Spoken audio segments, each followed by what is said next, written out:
It's Michigan State football game week, so here's everything you need to know about the Spartans in just 30 minutes.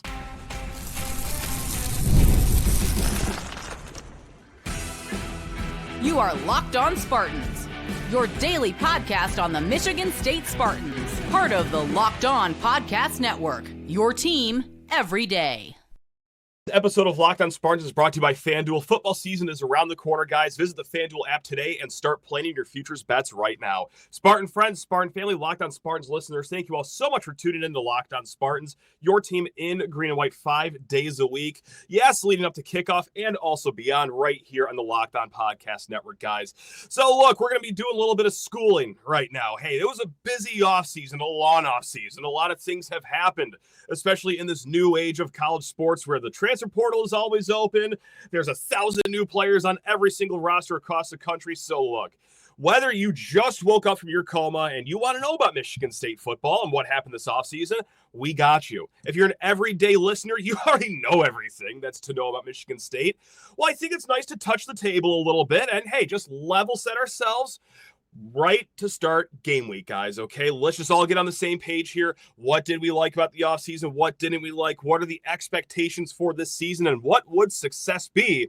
And let's start right there, actually, because what on earth is success for our Michigan State football Spartans ahead of the 2025 season?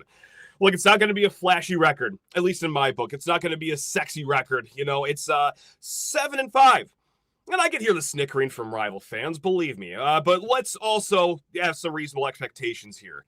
This is still a rebuild with Jonathan Smith here in East Lansing. Do I expect steps to be taken? Yeah. And we'll get into all those little steps here, you know, specifically to the offensive side of the ball in particular. But guys, I think 7-5 is just a fine season, okay? A marquee win, that wouldn't hurt either. You go on the road, you win at USC. You beat Michigan at home. Don't threaten me with a good time and beat Penn State and stun the world. Well, like 7-5, I think you almost have to get a marquee win if you're going to reach that record, because this is also why I'm not, pounding the chest saying we're going 9-3. This schedule still will be a little tough, guys, okay? KFordratings.com has this as the number 18th hardest schedule in the nation. It's easier than last year's. Like, we're not playing Ohio State and Oregon 6 days apart, right? That's fun. But it is still going to be a little bit of a challenge here. I do like the way the schedule opens up for Michigan State. You get Western, you get Boston College, you get Youngstown State, all at home. Now, let's just go into the Big Ten season, see if you can get 3-4 wins. Now, I do have reason to believe Michigan State will hit their over of 5.5 wins, guys. And we're going to start with that. What do we like about this team? What's the good stuff that happened this offseason? And yeah, it sounds ridiculous because it's college football.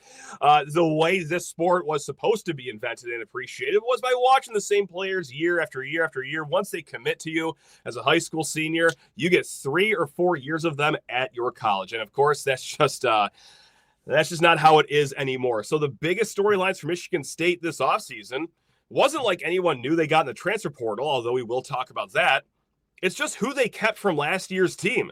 And I know it's absurd to talk about that, but that isn't nothing in this day of college football. So who did Michigan State keep? The two guns on offense, guys, Aidan Chiles, Nick Marsh. This is the second highest returning receiver quarterback duo as far as receiving yards go in the Big Ten. Only Ian Strun and Athan Kaliakmanis of Rutgers. Only they return from last season just a little bit higher than Aidan Chiles and Nick Marsh by 26 yards. But guys, we've seen it with Aidan Chiles. We've seen the arm. We've seen the upside. Yes, we've seen the turnover issues, of course. But the ceiling, hopefully he can get a little closer to that in year 2 with an entirely same coaching staff, same offense, and also same weapon with Nick Marsh, 6'3", cyborg, one of the best receivers as a true freshman in the nation last year. So I don't think having all this coaching staff, your head coach, your defensive coordinator, your offensive coordinator, sticking around for year 2, I don't think that's nothing in college football. And I know you're already tired of me saying it. In this day and age of college football, no, it actually is hard to have any retention from the year prior with the coaching staff. Michigan State, as a matter of fact, is just one of 3 Big Ten teams keeping their head coach, keeping their offensive coordinator, defensive coordinator, and their quarterback from last season. Only Illinois and Rutgers are the only two Big Ten teams that can also say that. There is a ton of turnover in college football. Michigan State, not one of the programs affected by this. And of course, it's not just the coaches. It's not just Marsh. It's not just Chiles that came back from last season. There's some other key contributors too, guys, like Jordan Hall, which last year, and this might be a surprise to some people if you weren't watching super closely, but he was primarily a backup last season, and that was after a really good true freshman season. Former four-star kid out of IMG Academy, just that athlete factory down there, and he comes up and has a good freshman year. And then last year happens, and yes, he does play. He does get a decent amount of snaps, but in a backup role, technically. Now this year, he's going from backup to middle linebacker. And it's not just me guessing. It's not just Joe Rossi saying it. It's also everyone that's in the football facility, whether it be spring or fall, whether it's on the record or off the record, saying that Jordan Hall is the best defender on this year's team. Keeping him from last year, and he could have felt slighted. He could have felt like he belonged in the transfer portal at a place that might appreciate him more. That, hey, this new defensive staff that just put him in this reserve role, but he saw the vision. He learned under Joe Rossi's tutelage, and here he is about to be your star middle linebacker. Also from last year, just like Jordan Hall, a decent freshman year too, had a decent so-so sophomore year, but Jalen Thompson, your defensive end, he's going to have a big season coming up for Michigan State. Same with Alex Van Sumeren, defensive tackle, former four-star guy. He's going to be most likely one of the starters in the middle of that defensive line who needs a big season coming up. And guys, not even an offensive player or a defensive player that we got to end this on, top returners from last year. It's arguably the best punter in the nation, Ryan Eckley, guys. So yes, Michigan State bringing back some strong, familiar names from last year's team. But let's talk about the transfers too, because yes, Michigan State, just like the year prior, they brought in quite the number of transfers for this upcoming season here. Now, the top three offensive transfers, in my opinion, on offense. We'll start on offense right now. Let's start with one of these fun positions. Let's start with the skill position player, because Omari Kelly, guys, if you've listened to any show, we talk about any buzz coming from the football building, whether, again, on the record or off the record, I've tried to get my, dirty little paws in the Tom Izzo football building. And I've been asking since the spring, who's most impressive? Like, who is wowing everyone? And guys, without fail, every single time I'm asking, hey, who's balling out right now? It's Omari Kelly's name being mentioned. Not just amongst transfers, not just amongst wide receivers. I'm just blanket statement asking, who's the best player on the field? Omari Kelly is that guy. Now, if you don't know Omari Kelly's story, started his first 2 years at Auburn, didn't really get a lot of run there, went to Middle Tennessee State. I would say he did okay there last year. First team All-Conference USA, nearly 900 receiving yards, 4 touchdowns for the Blue Raiders. He comes here, and guys, like, depending on who you really want to listen to, how high you want to crank up this buzz, this is a guy that people can very well see playing in the NFL next season. So you have him opposite of Nick Marsh. Okay, sounds like a good time for anyone that's not a opposing cornerback. So look at that. That's where we're going to start with best offensive transfers. Now, the other two, they might be names that you don't hear the entire season. And actually, ideally, you don't want to hear their names the entire season because they are both offensive linemen. But Michigan State fans, after the last few years, should know as well as any fan base how important offensive line play is in football. So they went ahead and they got Matt Gulbin, interior offensive lineman from Wake Forest. Now, Matt Gulbin, over his last 2 seasons for the Demon Deacons, more than 1,500 snaps. This guy has got serious experience under his belt. And if you guys like Pro Football Focus, if you take their numbers as gospel, well, you're going to like to hear this. In the ACC, amongst interior offensive linemen, he was he was in the top 5 for pass blocking. And amongst guards in the ACC, he was number 2 in run blocking, according to Pro Football Focus. So yeah, bring him up to East Lansing. Yeah, okay, hopefully that's going to be a step up in the talent for this offensive line room. And also for the third guy that we're going to mention here, Connor Moore. Now, he came from the FCS level, Montana State, who was the FCS runner-ups last year. Connor Moore, once his 16-game season ended, yes, he went into the transfer portal. Cincinnati was after him. Ohio State was after him. But Michigan State got him. And when he did enter, he had to wait a little bit. He was behind the other offensive linemen just because the FCS playoffs go so long. But when he entered, He was the top offensive tackle guy in the transfer portal. Michigan State, they nabbed him and his 900-plus snaps of experience that he got last year. So can this all raise the floor for the offensive line? Guys, yeah, I think so, and I hope so. Oh, my God, we need a good offensive line this year. Now, we're going to talk about defensive transfers, position groups that we thought got better, position groups that are kind of still up in the air, and then I got a few hot takes to end this thing. But first, need to talk all your ears off about Rugiet Ready. That's right, guys. You've probably heard of Viagra or Cialis. Maybe you've even tried them. But if you're looking for something beyond the usual pill, it's time to meet Rugiet Ready. Rugiet Ready is a next-gen prescription treatment designed to amplify arousal in the brain and boost blood flow. Unlike usual pills that could take hours, Rugiet's 3-in-1 formula dissolves under your tongue and kicks in fast, on average in 15 minutes. Effects can last up to 36 hours, so you can stay confident and in control when the moment is right. Go ahead and read their customer reviews on their website, guys. It is helping a lot of people feel more confident and present in the moment. Head to Rugiet.com/LockedOnCollege and use code LockedOnCollege to get 15% off today. That's RUGIET.com/LockedOnCollege and promo code LockedOnCollege for 15% off. Individual results may vary with prescription treatment. Compounded drugs are permitted to be prescribed under federal law, but are not FDA approved and do not undergo FDA safety, effectiveness, or manufacturing review. Please visit the Rugiet website for full safety information. Plenty of questions on the defensive side of the ball. Pretty much everywhere except linebacker, which we will get into in a little bit. So here's how Michigan State tried to answer some of these questions in the secondary on the defensive line, because here are the top 3 defensive transfers heading into Michigan State for next season. Now, the cornerback room got kind of sort of very depleted. Last year, Chuck Brantley, he transferred to Miami. Ed Woods, okay, well, he's just out of eligibility, of course. Jalen Thompson, a young corner that we liked, well, he transferred to be closer to home down in Tennessee. It's a hard hit of the reset button for the corner room. So they went down. They went to Texas State. They got Joshua Eaton, which, if you looked at his Pro Football Focus numbers, it was like, okay, that's a body with limbs. But when you ask about defensive players, this is a guy that's been balling out this offseason for Michigan State. He's long. He's rangy. He's going to be your first corner, guys. Now, cornerback 2, this is a little bit of a debate, a battle that we will see unfold starting this Friday under the lights of Spartan Stadium. But right now, it looks pretty solidified that Joshua Eaton out of Texas State is going to be one of these top defensive transfers.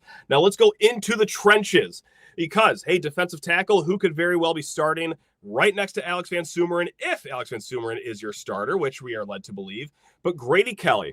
Okay, this guy is a transfer out of Florida State, started his career at Colorado State, did pretty well when he was over there in Colorado Springs. Now, last year for Florida State, he played in a backup role, still got a considerable amount of snaps, of course, but they're looking for Colorado State Grady Kelly, maybe not Florida State. But then again, can you really hold Florida State against anyone last year? That was a complete dumpster fire from game 1 to game 12. They did not go bowling last year. I don't even know why I had to think about that for a second. But guys, Grady Kelly, we've been hearing solid things about him as well. So keep your eye on Grady Kelly. And number 3, you can go a lot of ways with this one. I'm going to go back to that corner position, the second cornerback spot. It could be Chance Rucker, a guy that came back from last year, already in Michigan State.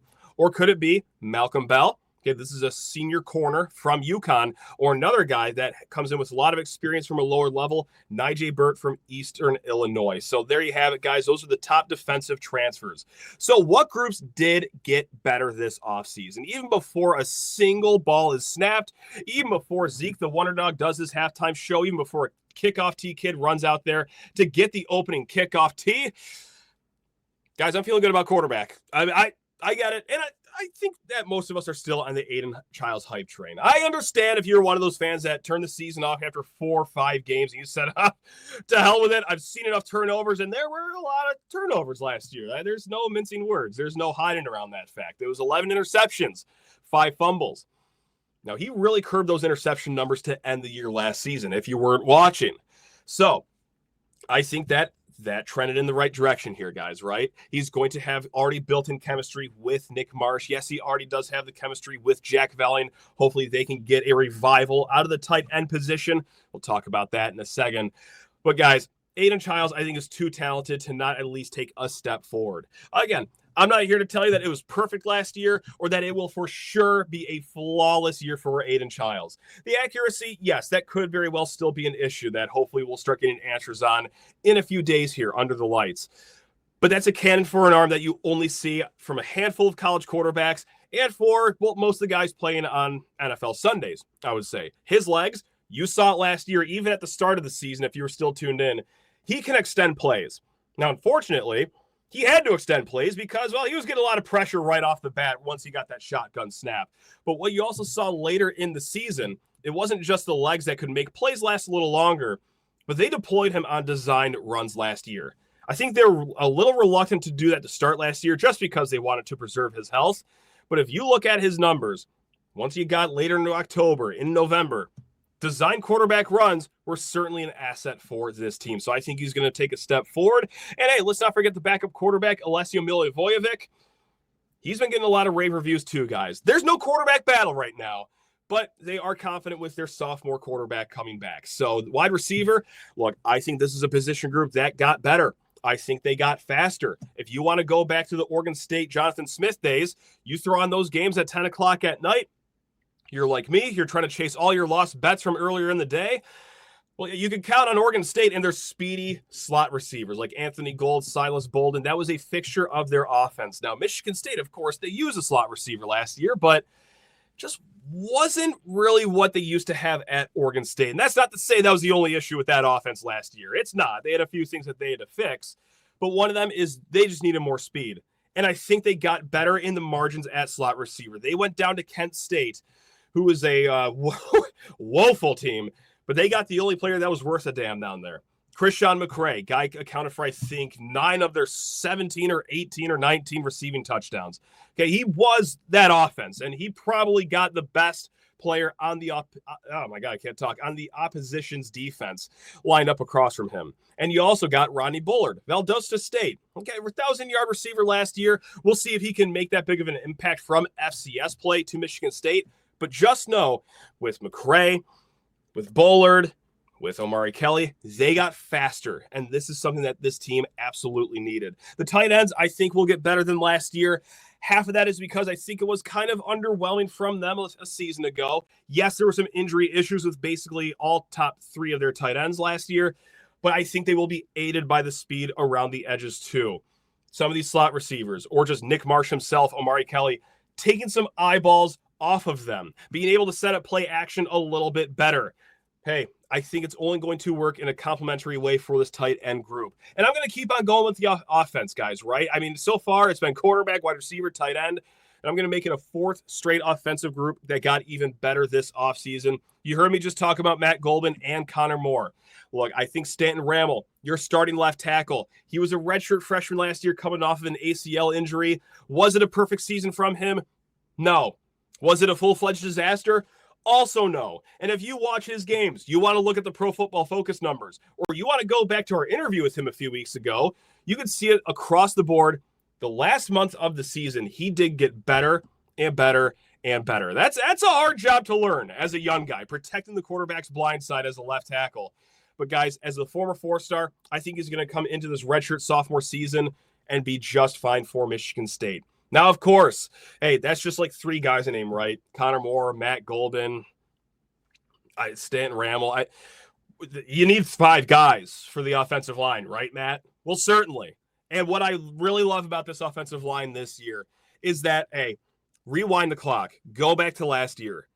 Heading into fall, Michigan State had 1 backup with any college experience. Not ideal, especially not ideal when you got to start cutting into that depth chart. What was it, 20 snaps into the season when Big Dooley blew his leg out, and then 3 games later, his replacement also blew his leg out. There was a lot of depth that had to be carved into last year, but that depth did not have a lot of experience. Whereas this year, guys, the backups, it's almost, if not just a little more than double-digit backups on the offensive line that have any college experience. That is a different story than the one we were whistling going into the season last year, guys. Not too shabby. The last one that I think got better this offseason, and I know it might sound a little ridiculous because, hey, you know the names Cal Halliday. Jordan Turner actually had a pretty solid season for Michigan State last year, but I think the linebackers will get better next year, guys.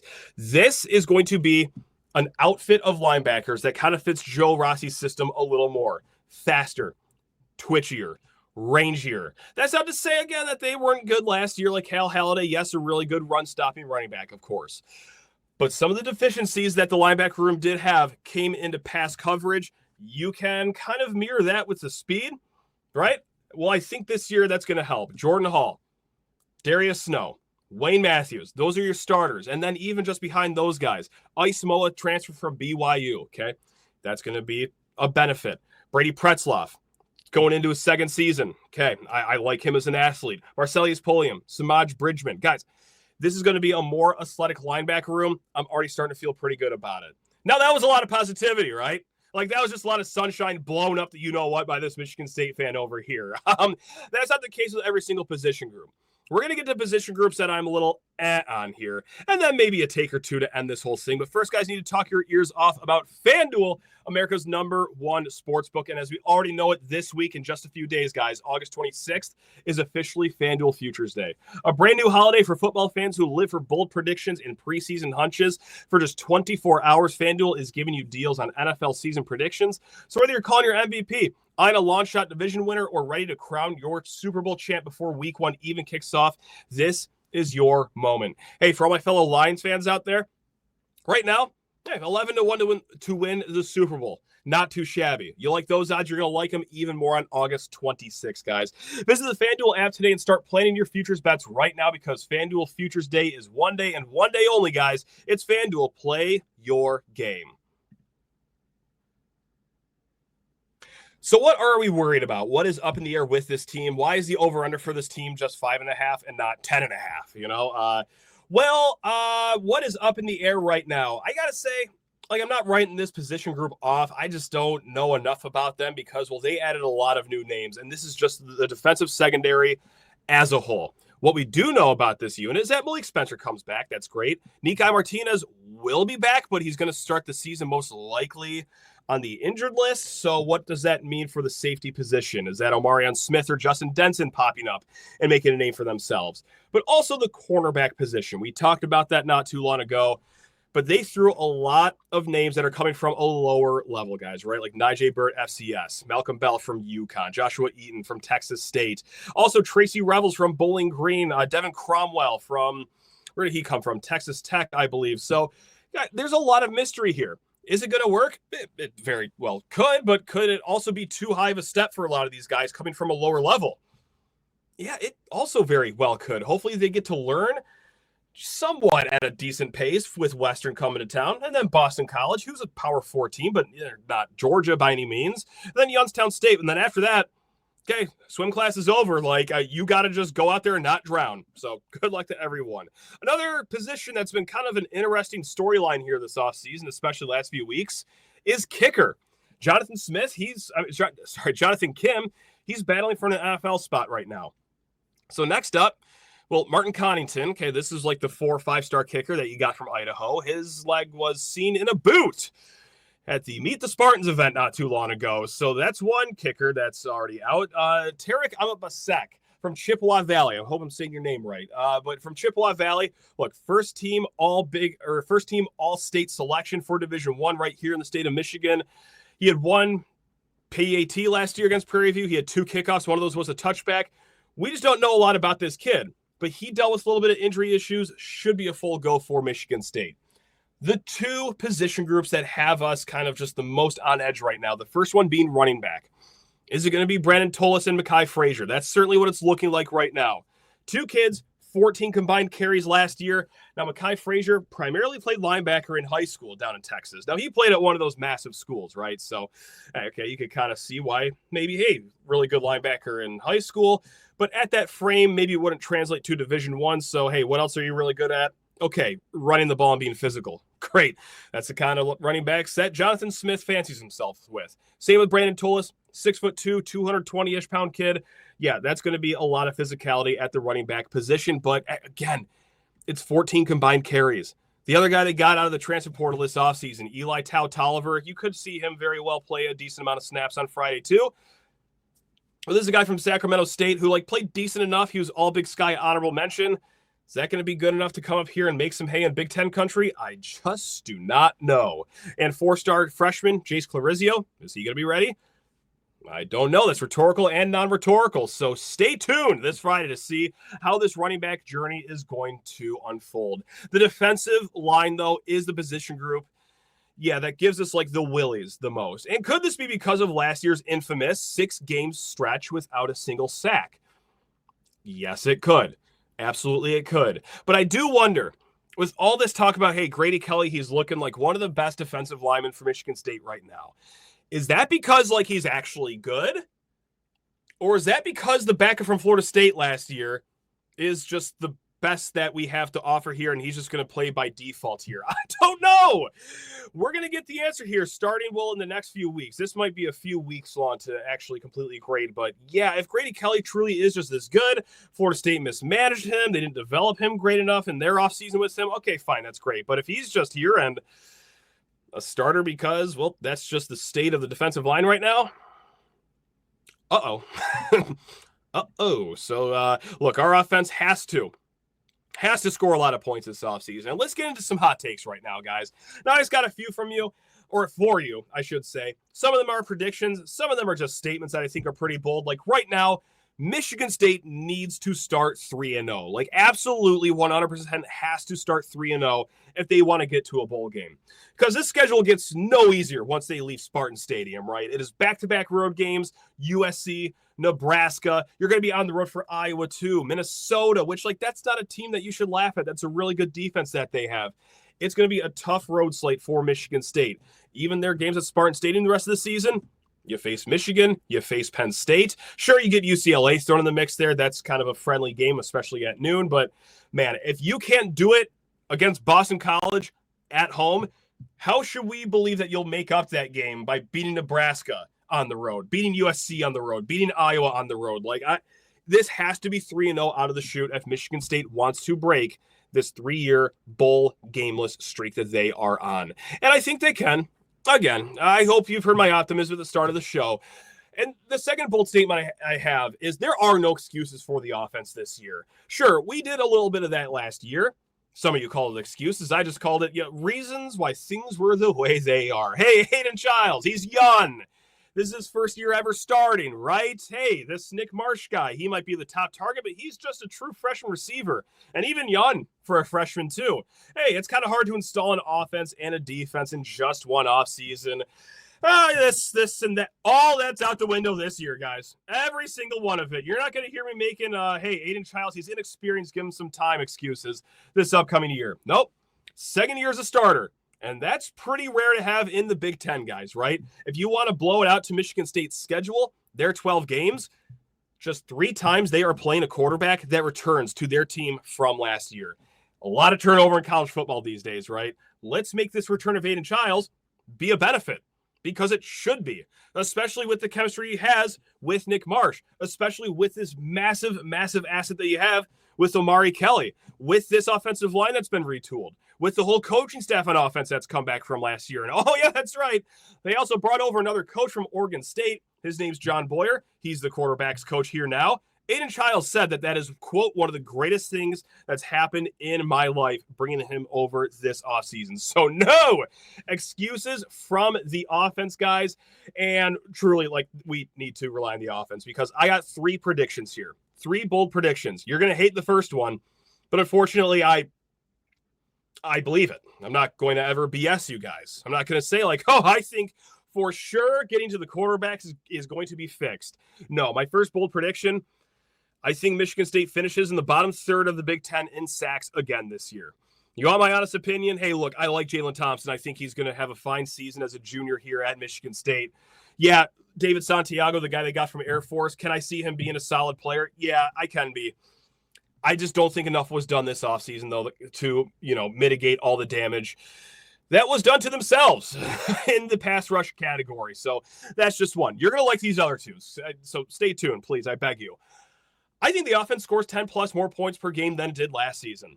Now, is the bar kind of somewhat on the floor for that? Yes, kind of. They were 4th worst in the Big Ten last year with scoring offense, scoring just 19.3 points per game.